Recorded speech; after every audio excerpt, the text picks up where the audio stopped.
This is my digital story regarding my recent internship at SHR and Livingston's. This story will reflect on a summation of the companies I worked for, the working environment of the Adelaide Street office, the in-depth analysis of roles and work performed throughout the internship and how the assured learning goals relate to each, and lastly a reflection of how my broad learning goal was achieved and a number of learning outcomes from the internship.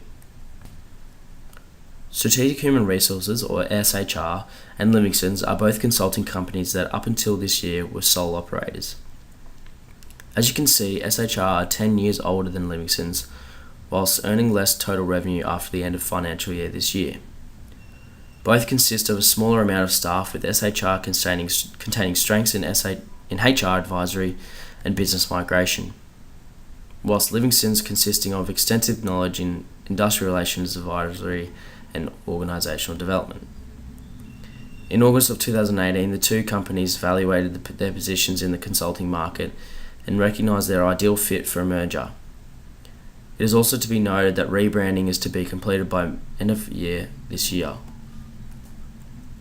Although merged, it is important to note separate identities for both companies, as there was involvement with both parties before the completed merger.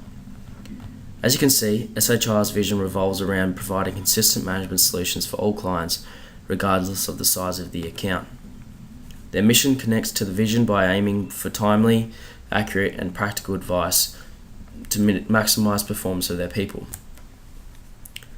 Livingston's approach their vision differently to SHR by relating it to their culture and company values. Evidently, Livingston's based their vision on 4 pillars that link their cultural vision to make the difference. Notable aspects of the cultural vision and values that were highly evident within the company was diversity, close relationships internally, a unified group, and all being aligned with the same work ethic and goals. To further understand the company that I was working with, the notable capabilities have been listed in this slide. Strong employment of IR, HR, and ER consultants was obvious within the office, whilst another important aspect I recognised was management's focus on the value of online services and products. Livingston's has a sole team member that runs economic and social behaviour just for Livingston's and their clients, aiding in their online counselling and discipline essentials product. SHR have provided on their site a capability profile for clients and the public to analyse what they do and what the company is about generally. Notably, SHR identified their abilities in HR, business migration services, ER consulting and outsourced HR opportunities. I have also recognised that SHR make it clear that they are an independent consulting practice that do not charge a membership fee, providing clients with the understanding of their consulting authenticity. I thought it was appropriate to mention the achievements of SHR and Livingston's, where they have been classed as industry experts in New South Wales, Victoria and Queensland. This was the first time I've heard of this label, and I found it coincided with the quality of work or company that I'd been already taking part in. After the conclusion of my first week with SHR Livingston's, the office was moved from a cubicle design to a more open plan space, as you can see. Open plan seating created the opportunity for interaction amongst team members. I became a major beneficiary of this environment, as I was nervous at times to approach employees I wasn't familiar with, and it almost forced me into conversation. Another notable part of the office plan is the instalment of cabins, and as you can see here, booths, where there is an opportunity to experience some downtime or, more importantly, privacy for important phone calls or meetings. I found this allowed a good mix of organisational involvement amongst employees with the ability to be secluded if necessary. This slide presents the main meeting room, which consists of an interactive whiteboard and a long table available for both client meetings and monthly employee meetings with management. Lastly, an aspect of the office space that I found really effective was the numerous whiteboards and long tables around the space, allowing team members for discussion regarding workplace operations. The main section of this digital story is a reflection of the assurance learning goals and how they relate to my internship and what I have learned throughout. My main task whilst at SHR Livingston's was to perform the data migration and client integration into the project management software due to the recent merger.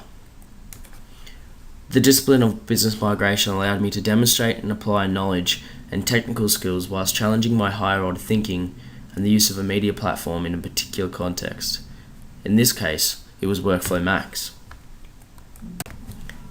In relation to the client integration process, I was also asked to design a transition model for SHR employees that up until the merger were using a different client management software to Workflow Max. My ability to investigate the real business issue of staff unfamiliar with the transitional technique of the new project management software, whilst my supervisor given me freedom of choice, allowed me to exercise independent judgment for solving the task at hand. Additionally, the use of PowerPoint was used to professionally communicate the transition process. Another task asked of me was to learn what a corporate flowchart is and then complete an audit process flowchart for an upcoming meeting with a construction company in Lend-Lease. The process of first understanding the correct flowchart technique allowed me to apply technical skills for the real-world purpose of an internal audit presentation to a real-world business client. Adapting to a real-world issue through higher order thinking enabled an effective problem-solving process with a desired outcome. I used a flowchart design site that SHR and Livingston suggested that enabled a more efficient use of literacy skills to produce the anticipated outcome. An important personal development area of my internship came from the involvement in client meetings and conversations. Meeting with clients involved a vast amount of assurance of learning goals, as there were opportunities to apply a number of skills to discussions. As you can see, there were meetings with Lend-Lease, Orange Digital, and Your Call. And internally it was also with SHR and Livingston's management. Applying conversational skills, providing clients with my own independent judgment, and adapting to unexpected questions, whilst the use of communication and literacy skills in oral forms were a key assurance of learning goals achieved throughout this aspect of the internship. Additionally, the application of teamwork skills and effectively displaying socially appropriate behaviour in a meeting setting resulted in collaboration between each party. Some more examples of these discussion points will be mentioned in the upcoming slides. I thought it would be an effective practice to refer back to my original broad learning goal that I produced in my professional plan prior to starting my internship and decide whether the goal has been achieved. As you can see, the goal was to develop skills and understanding that will prepare me for the corporate workforce in my chosen industry, consulting. When relating the work I completed throughout the internship to my broad learning goal, there are some learning outcomes that portray the achievement of this goal. Establishing the project management system taught me the process of workflow efficiency and client detail maintenance. The development of corporate vocabulary was achieved by engaging in constant conversation with fellow professionals. I also developed an understanding in the field of auditing and the fact that consulting firms are starting to leverage their business based on clients requiring more effective internal auditors. All of these outcomes relate back to achieving the broad learning goal of skill development and understanding in the consulting industry.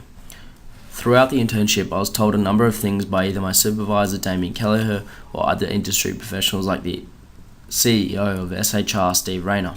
I took a number of these conversations as teachings that relate back to my broad learning goal and better understanding the corporate consulting arena. CEO Steve Rayner and I discussed the importance of never leaving a shadow within an organization,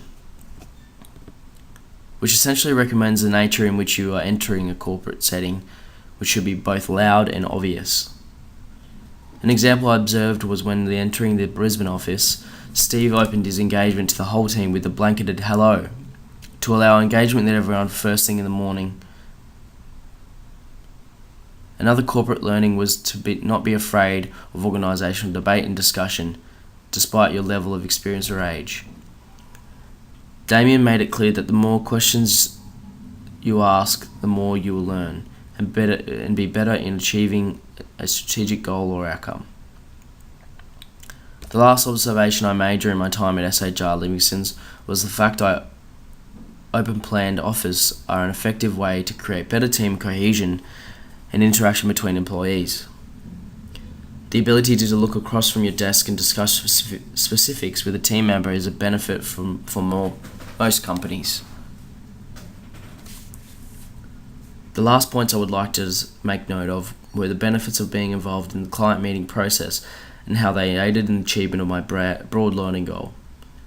The Orange Digital meeting allowed me to insight in the rebranding for a company after they have completed a merger and what the desirables from a consulting company's point of view are for rebranding. The all-call meeting was interesting in the sense I developed an understanding of the types of conversations that take place when the desired outcome between two companies is a business relationship. I found the most important outcome for the business relationship meeting was that there should be a cultural alignment between the two companies. And lastly, the Lend-Lease meeting involved a more formal and structured presentation of a potential adoption of SHR's internal auditing systems and resources. It was most evident that the preparation of information and the exact structural processes being presented met the client's desires, whilst formal language was the foundation of a successful first impression.